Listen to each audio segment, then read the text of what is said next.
Social மீடியாவை திறந்தாலே குறிப்பாக ஃபேஸ்புக்கை திறந்தா இந்த கம்யூனிட்டியோட வீடியோ தான் தொடர்ச்சியாக வருது. புள்ளி விவர புலிங்கிற பேரில் புள்ளி தொடர்ச்சியாக பார்த்துட்டு இருக்கிறோம்.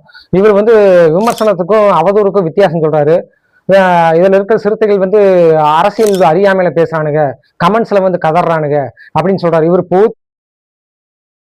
இந்த சமூக கட்டமைப்பே சாதிய கட்டமைப்பா இருக்கிற காரணத்தினால தொடர்ச்சியா திருமாவை டார்கெட் பண்ணி பேசினா அதனால பலனடையலாம், அது வருமானம் வரும்.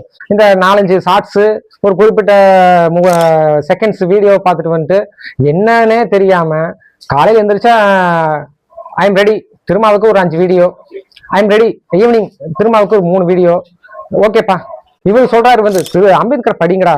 இவர் 25,000 புத்தகத்தை கரைச்சு கொடுத்துட்டு தான் இவர் பாடம் நடத்திட்டு இருக்காரு. ஏன்டா டே, உனக்கு எதுக்குடா இந்த பொழப்பு, தேவையில்லாத பொழப்பு? இவன் பேசுறதுல எதுலயாவது ஒரு லாஜிக் இருக்கா? தொடர்ச்சியா எதை சொன்னாலும் சரி விசிகா தான் காரணம். ஒரு சாதிய பிரச்சனை நடக்குது, அதுல கட்ட பஞ்சாயத்து பண்றதுதான் விசிகா தான் அப்படின்னு இடஒதுக்கீட்டு சமூக நீதி சமூகங்களுக்குள்ள ஒரு பிரச்சனைகளை உண்டு பண்ணணும். திருமாவை பொது சமூகம் ஏற்றுக்கொள்ளக்கூடிய கூடாது அப்படிங்கிற ஒரு மனநிலையில பேசுற மாதிரி தெரியுது. இதை தொடக்கத்திலேயே நம்ம முறியடிக்க வேண்டிய தேவையில நம்ம இருக்கிறோம்.